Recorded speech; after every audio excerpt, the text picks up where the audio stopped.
Olá pessoal, estamos aqui de volta a uma aula de informática para concurso público. A gente vai começar agora uma sequência de aulas até o final do conteúdo, ou seja, a gente vai começar agora com hardware e depois a gente vai para software, Word, Windows, Excel.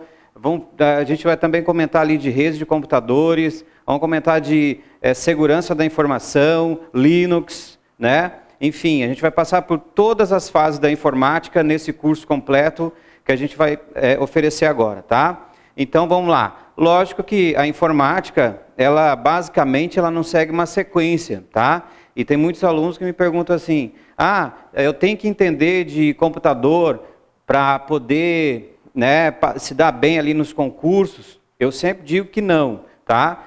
Por quê? Porque o que cai em prova de concurso público é aquilo que você não usa no seu dia a dia. Então não adianta você falar assim, eu sou fera, eu sou formado em TI, sou formado em gestão de informática, e MBA, e não sei o que, doutorado. Olha, eu já conheço vários alunos que fizeram provas como a Defensoria Pública agora, que teve ano passado, que foi a FEPESE, e tomaram chocolate em provas, em questões de Word, questões de Excel, alunos que são formados em TI, e não souberam responder as questões. E, em contrapartida, eu já conheço alunos que nem sabiam ligar computadores e se deram bem em provas de informática. Por quê? O que cai na prova é a teoria, não é aquilo que você usa no dia a dia, tá? Então, assim, professor, como se dá bem na informática em concurso público? Primeiro, assistir bastante às aulas, porque a informática é repetição. Eu até fico brincando em sala de aula, é o método Kumon, você tem que ficar repetindo, tá? E outra coisa, não pega a apostila para ficar lendo. Se você ler a apostila, você vai desistir de viver. Então, assim, apostila de informática, se você começar a ler, você desiste de tudo. Por quê? Porque você não vai entender nada. A apostila de informática é diferente de apostilas de Word, aliás, de direito constitucional, direito administrativo, ou até uma apostilinha assim de Word ou Excel, que você vai lendo ali, entendendo mais ou menos os menuzinhos. Agora, a apostila de informática, que envolve a área de TI, que é o quê? Hardware, Linux, segurança da informação, redes, internet. Se você começar a ler, você não vai entender nada. Tá? Então, o certo é vir às aulas presenciais, assistir a aula online, se você não puder, e fazer, sabe o quê? Exercícios. Eu sempre falo isso para os alunos, faça exercícios, tá? Então, nesse curso, é um curso completo, é um curso com uma carga horária bem grande para vocês, que estão aí assistindo. Então, assim, não se preocupem. Professor, poxa, será que eu vou conseguir? Será que você vai detalhar, não vai passar de uma forma bem rápida? Não, esse curso é bem detalhadinho, que a gente está começando aqui esse projeto aí, tá? Então, as aulas estão disponíveis aí para você. Pode assistir à vontade, quantas vezes você quiser, e assiste com calma, tá? Bom, toda matéria tem seu início. E eu sempre digo que, principalmente na área de TI, o início tem que partir da onde? Do hardware, tá? Claro que muitos ramos da informática não têm uma sequência, como eu falei no início da aula. Mas é importante você entender de hardware para poder também entender de outros assuntos na área de TI, como, por exemplo, redes de computadores, segurança da informação. É importante você saber um pouco de hardware. Até Linux, que vem caindo agora nos concursos, tem que saber um pouquinho de hardware, tá? Professor, informática eu não gosto. Eu sei, já estou acostumado com isso. Nas turmas de informática mesmo, geralmente quando é turma de direito constitucional administrativo, elas são lotadas. Informática tem 2 ou 3 gato pingado ali. Mas é a matéria que mais elimina em concurso público, tá? Então vamos lá. As nossas aulas vão ser sempre aí de 20, 25 minutos, 30 minutos. Então assim, sempre para não ficar muito maçante. Então olha só, vamos dividir em várias partes. Hoje é hardware, tá? Parte 1. Vamos falar um pouquinho da história, das arquiteturas de computadores, tipos de gabinete, tipos de fonte de alimentação, tipos de placa-mãe, classificação das memórias, tá?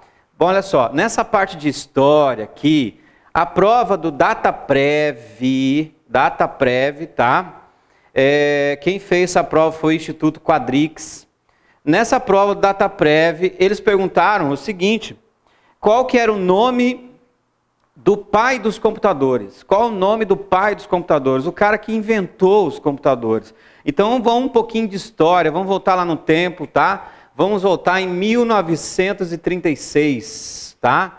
E um cara chamado Alan Turing surgiu com uma ideia bem maluca. Qual que era essa ideia? Ele falou o seguinte, que é possível você ter máquinas que fizessem cálculos. Até então, não existiam máquinas que fizessem cálculo. E as pessoas falam, cara, você é um maluco, como que uma máquina vai fazer cálculo, né? E ele falou, não, é possível que máquinas fazem cálculo. Até então, existiam pessoas que faziam cálculos, mas manuais. E essas pessoas trabalhavam numa sala chamada de sala calculadora. Ou seja, a calculadora, esse nome calculadora, veio desta sala de pessoas que faziam cálculos manuais. E naquela época, ele é um matemático, né? Um físico, matemático, um cara excelente, tem um conhecimento muito grande da matéria, assim. E aí ele falou assim, não, é possível que máquinas façam cálculos. E aí o que ele deu a ideia? Era possível criar uma máquina fazendo cálculo. E aí, em 1945, isso na Segunda Guerra Mundial, ele criou uma máquina chamada Colossus, tá? Que foi um dos primeiros computadores que a gente pode dizer, tá? Daqueles primórdios. Foi o primórdio dos computadores, um dos primeiros computadores. Ah, isso aí não cai em concurso. Cai sim, às vezes pode perguntar qual que é o nome do primeiro computador. E aí ele criou o Colossus. O Colossus, ele fazia cálculo através de cartões perfurados, tá? Através de cartões perfurados. E ele serviu para decodificar códigos nazistas naquela época ali. E ele foi um computador bastante utilizado na Segunda Guerra Mundial. Só que mesmo assim, não era a forma como ele queria fazer. Ele queria fazer uma coisa melhor. Ou seja, ele tinha um pensamento além do tempo dele. Ele tinha um pensamento onde a tecnologia não conseguia alcançar. E ele foi desenvolvendo como seria uma máquina que fizesse cálculo, mas que utilizasse eletricidade e não uma coisa mecânica, né? E com o tempo foi passando. Em 1953, o Alan Turing foi preso, tá? Por que ele foi preso? Porque ele assumiu publicamente que ele era homossexual. E naquela época, se você era homossexual, você ia preso mesmo, tá? Não tinha essa não. E aí o que acontece? Ele preso ali, né? Na prisão, ele começou a terminar o seu projeto de como seria essa máquina que fizesse cálculos. E ele conseguiu terminar. Só que naquela pressão de ficar preso, ele não aguentou. E aí, em 1954, ele pegou uma maçã, mordeu, e injetou cianeto na maçã, veneno, mordeu essa maçã e resolveu se matar. Por isso que, olha só que interessante, em 1975, tá? Em 1975, aquela empresa muito famosa, a Apple, né? Qual que é o símbolo original da Apple? É uma maçã o quê? Mordida. Por quê? Em homenagem a Alan Turing, tá? Então, essa maçã mordida é homenagem a Alan Turing, que é o símbolo original da Apple, que foi lançado em 1975.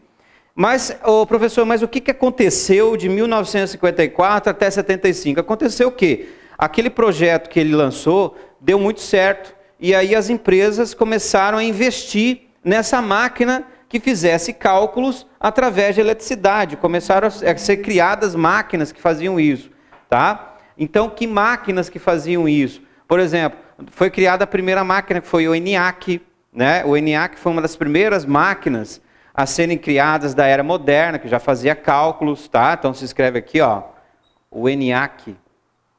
Aí o ENIAC foi criado. Nessa época foi criado também as grandes empresas de informática, como por exemplo o IBM. A IBM foi lançada em 66.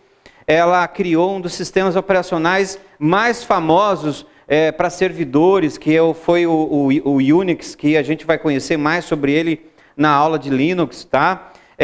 Foi criada a AT&T, a Xerox, as grandes empresas de tecnologia começaram a investir nessa ideia de Alan Turing.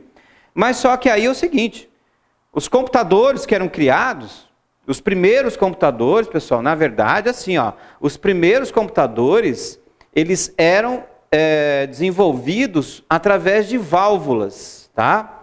Os primeiros computadores, eles tinham um desenvolvimento através de válvulas. Ou seja, eles ocupavam uma sala dessa inteira, maior até um prédio maior, e faziam ali seus cálculos, tá? Através de válvula. Depois, o tempo passou, eles passaram a utilizar transistores, tá? Nos computadores. E aí, agora, na era moderna, né? A nossa geração no caso, a geração dos microchips, que aí nós usamos o quê? Os circuitos integrados, tá? Então, ó, em 1957, por aí, ó, válvulas, depois, nos anos 60, transistores, e a partir dos anos 70, final dos anos 70, os microchips, que é o que a gente usa até hoje. Agora a Intel está desenvolvendo computadores quânticos, computadores que utilizam outros meios de comunicação, né? Aí vão ser, no caso, a gente vai entrando, já está começando a entrar agora na 4ª geração. Muito bem.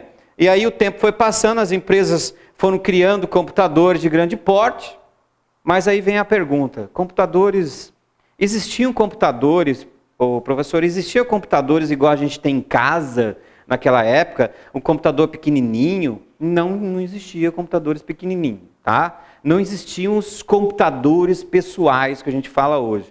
Não existiam os notebooks, não existiam os tablets, não existiam os smartphones, o iPad, nem os Kindles da vida. Não tinha nada do que nós temos hoje. Era só máquinas gigantescas. Foi aí que esse cara aqui, em 1975, quando criou a Apple, ele pensou assim, por que não? Vou até desenhar uma maçãzinha aqui, ó, mordida, ó. Por que não criar um computador que as pessoas possam carregar, que as pessoas possam ter em casa, que as pessoas possam utilizar para fazer seus trabalhos diários? E aí o pessoal fala, cara, como que a gente vai transformar um troço gigantesco desse numa maquininha que cabe em cima de um balcão, né? De uma mesa? E aí o cara começou a investir nisso. E aí o pessoal da Apple, que no caso vocês conhecem muito bem, o glorioso Steve Jobs, né? Ele começou a criar o Apple I. Em 1976 foi lançado o Apple I. Depois, em 77, Apple II. 78, Apple III. Os três foram assim, vendeu bastante, mas o problema dos três é que você não tinha, sabe o quê? Você não tinha um retorno visual, não tinha monitor. Os computadores naquela época não tinham monitor, era só luzinhas, você se comunicava por luzinhas. Você fala, cara, o que é isso? É uma brincadeira de gênios, voltando nos anos 80, né? Só ficar apertando luzinha. E aí faltou um detalhe. Steve Jobs não tinha uma ideia de como fazer a transmissão da informação para o monitor, como jogar isso na tela. E aí, em 1980, ele fez parceria com o Nolan. O Nolan era o dono, sabe de quem? É o fundador, tá? Daquele joguinho que eu sempre quis ter na vida, mas eu nunca tive. O Atari. Você já chegou a ter Atari? Tenho certeza que você que está assistindo já teve um Atari. Eu nunca tive Atari, tá? Eu já cheguei na minha mãe e falei, mãe, eu queria um Atari. Ela falou, só se eu vender a casa para comprar um Atari. Então, não tinha... Atari era muito caro. Hoje era correspondente a 4, 5 mil reais. Então, não tinha como ter um joguinho daquele. E aí você fala, peraí, professor, deixa eu ver se eu entendi.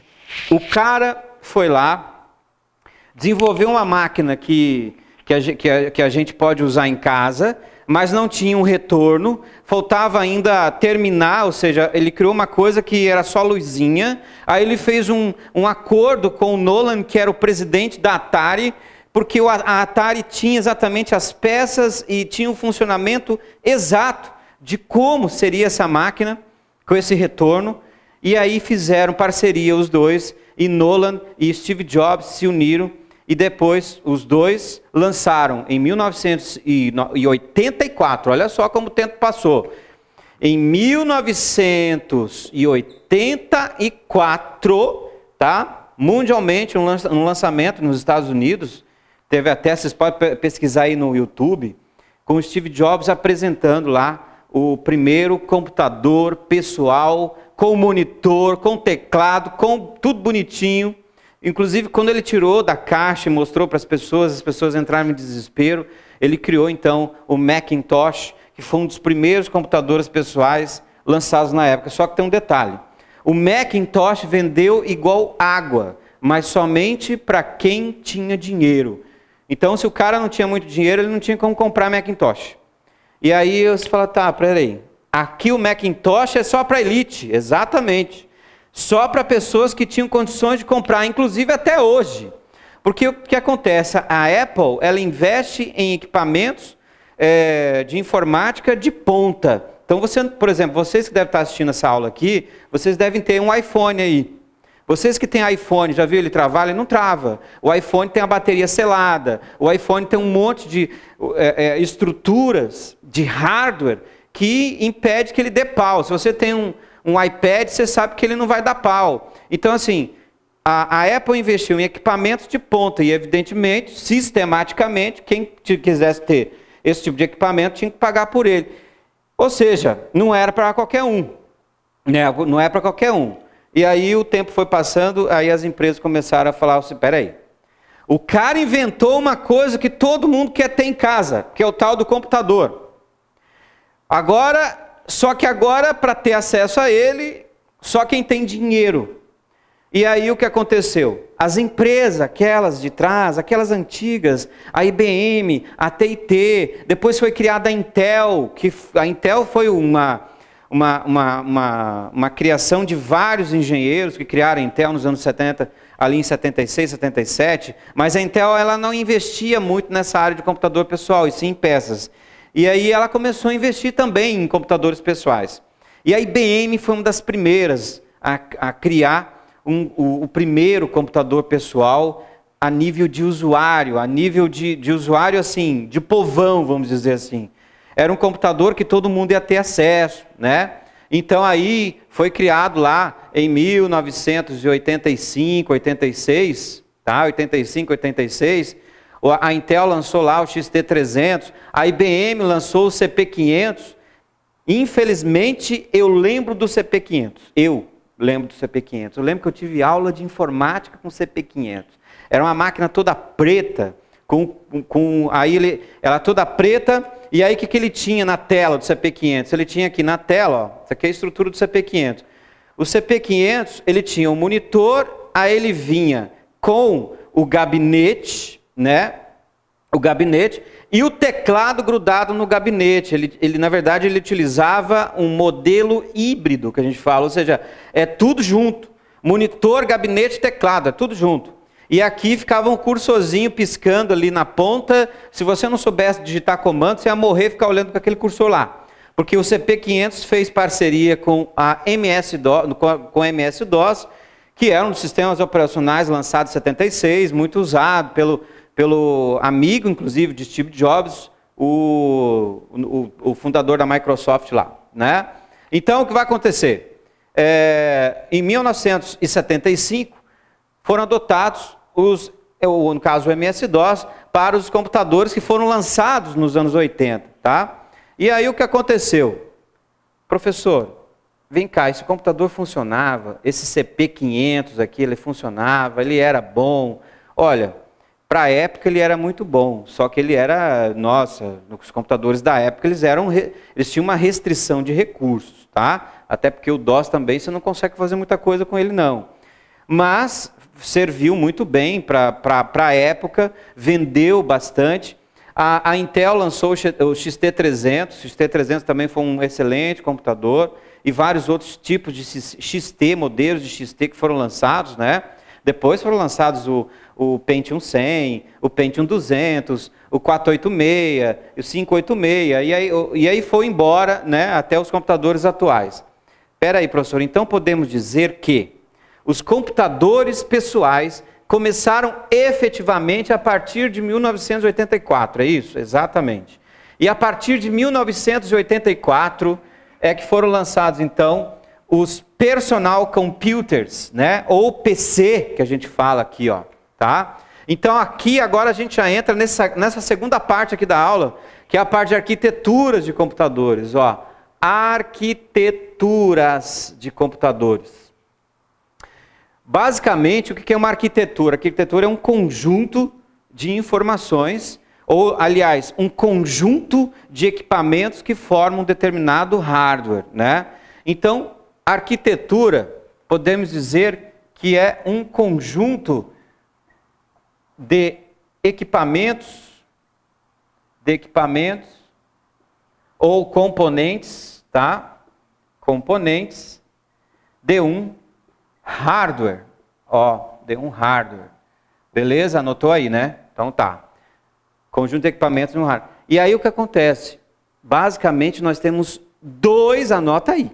Nós temos dois tipos de arquiteturas. Olha só. Você tem a arquitetura x86, tá? Essa arquitetura de computadores da Intel, tá? E você tem a arquitetura IBM PC. IBM PC, é óbvio que é da IBM, tá? Ô professor, mas e Apple? Aí o Apple é a arquitetura deles mesmo. Aí a gente não vai, porque assim, essa aula é para concurso público, então não adianta a gente ficar falando muito em Macintosh aqui, até porque são coisas totalmente diferentes, tá? A gente tem que tocar em arquiteturas que caem em concurso público. Essas são as duas arquiteturas de computadores que caem em concurso público. E essas duas arquiteturas são os PCs hoje, os personal computers, tá? Então, ó, PC, personal computers são os computadores pessoais, são os primeiros que foram lançados lá nos anos 80, beleza? Então, olha só. Professor, qual desses dois cai mais em provas? O da Intel ou da IBM? Da Intel, tá? A Intel que mais cai em concurso público. Então, beleza, tá? Olha só. Muito bem, agora que a gente já sabe de arquiteturas, já que você anotou aí, eu vou apagar, até porque você pode voltar depois, né? O bom da videoaula é isso. O professor apaga e ninguém enche o saco perguntando, não copiei. Não, então olha só, eu já apaguei e você está feliz, tomando seu cafezinho, conversando com seu marido aí, enquanto está assistindo aula, não é isso? Olha só. Então, ó, anotou aí as arquiteturas, né? Então tá. Aí vem tipos de gabinete. Aí sim começa efetivamente o estudo dos computadores pessoais, que é o que cai em concurso público, tá? Que é o que cai em concurso público. Muito bem, nós temos, se você olhar aí agora, vai aparecer um slidezinho na sua tela, que é o modelo de computador pessoal, tá? Esse aí é um dos computadores pessoais, esse que você está olhando agora aí no slide, que vai aparecer para você. Esse aí é o computador pessoal, um dos mais modernos para a época, que a Intel lançou, tá? Porque, na verdade, como é que eram os computadores, tá?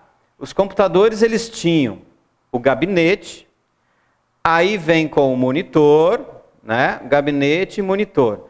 O gabinete, ele podia, no caso, o gabinete ele pode ser vertical, mas tínhamos também computadores com gabinetes horizontais, aonde ia o monitor em cima, tá? Ó, gabinetes horizontais.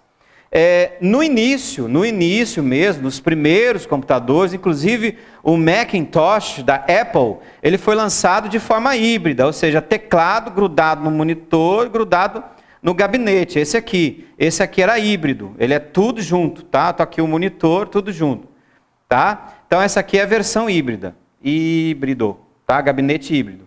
Aqui você tem o gabinete vertical e aqui você tem o gabinete horizontal, tá? Então, assim, ó, os computadores foram evoluindo. De híbrido foi para horizontal, que foi um dos mais famosos. Inclusive, esse gabinete horizontal, como você colocava ele foi feito para você colocar em cima de uma mesa, tá? Por isso que esse gabinete horizontal, ele, anota aí para você que está assistindo essa videoaula, ele é chamado de desktop, tá? Desktop, computador de mesa, ó, computador de mesa, tá? Então esse é o desktop, computador de mesa. O vertical, o gabinete vertical, que também é um computador de mesa, ele recebeu 2 modelos de gabinetes, tá? Nós temos o vertical mais baixinho e nós temos o vertical mais alto, tá? O vertical baixinho é chamado de mini torre e o mais alto chamado de torre, tá? Ô professor, então peraí, então deixa eu ver se eu entendi. Então nós temos o gabinete horizontal, que é chamado desktop, o vertical, no maior, que é chamado de torre, e o menor, que é chamado de mini torre, é isso? Isso mesmo, tá? Beleza? Ok. Tá, professor, só tem esses 3? Só tem o híbrido? Só tem o desktop horizontal? Só tem o torre, o mini torre vertical? Não, aí nos anos 90, na época da TV Colosso, lá no 98, tá? Foi lançada uma versão de gabinete, que não deu muito certo, que eu não sei se vocês lembram. Era o gabinete, ele era bem fininho, também chamado de slim, tá? Ele era fininho, e aí ele tinha um problema de ventilação, porque como ele era fino, né? E aí ele podia ficar tanto na vertical, quanto na horizontal, e aqui em cima você colocava os monitores, né? Esse gabinete fininho, que inclusive nem tem aqui a imagem dele no slide, esse gabinete fininho, ele é chamado, também era chamado de slim, né? Gabinete slim, mas o nome do gabinete é chamado de Small Form Factor, SFF, tá? Ô professor, tudo isso cai em concurso? É, exatamente. Bota uma coisa na cabeça. Informática para concurso, ela é para eliminar você. Ela não é para testar conhecimento. Ela é para corte. Então, professor, na verdade, eu acho que você não me entendeu. Eu quero fazer para passar no TRT. Eu quero fazer para passar no TCE, no INSS, na PRF, na PF, no CFO Bombeiro, no Correios. Eu quero... Você não está entendendo? Eu não quero saber que é híbrido, que é torre, mini torre, nem desktop, nem slim, nem SFF. Espera aí, professor, eu não vou usar isso. Você não vai usar isso mesmo. Você não vai usar isso mesmo. Você vai usar, sabe aonde? Na prova, tá? Na prova você vai usar isso. Então, presta atenção.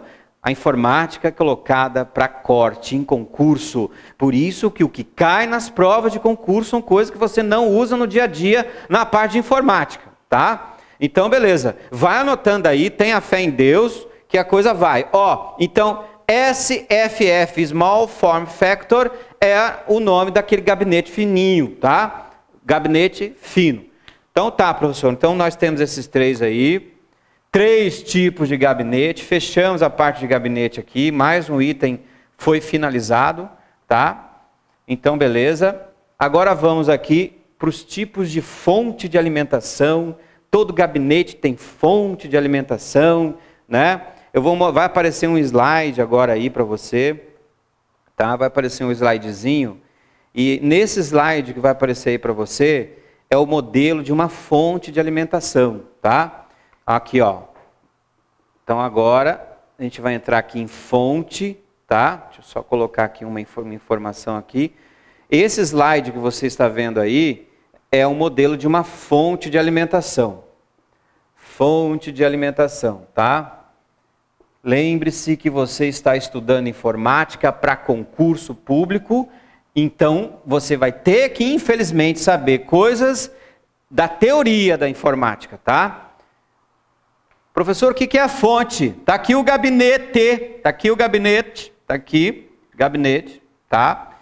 Aí o gabinete, dentro dele você tem encaixado um equipamento que vai pegar a energia que vem de fora, que nós chamamos de energia com corrente alternada, e converter isso e mandar para dentro da placa-mãe no formato corrente contínua, tá? Então, ô professor, vem cá. Eu tenho que saber aula agora de eletrônica? Sim, às vezes tem que saber algumas coisas de eletrônica. Você tem que saber o que é um transistor, um microchip. Você tem que saber o que é um dissipador. Então, algumas coisas da área de eletrônica, frequência, latência, refrescamento, tudo isso cai em concurso público, dependendo da sua prova. Ah, como que eu sei que é difícil? Vai pelo salário. Quanto mais caro, mais difícil, maior o salário, mais difícil a prova. Tá? Apesar que hoje em dia tem prova aí de prefeitura que salário 1.500, eles estão pedindo Linux. Então, mas assim, a média é, quanto maior o salário, mais difícil a prova, tá? Então, olha só, a fonte vai fazer isso. Transformar, ela é uma fonte, o que ela faz? Ela transforma energia de corrente alternada, ó, corrente alternada para corrente contínua, tá? Beleza? Bom, como a gente tem que falar mais coisa ainda sobre a fonte de alimentação, vamos parar por aqui e voltamos no próximo bloco, na parte 2, aí em fonte de alimentação para você. Até mais, valeu!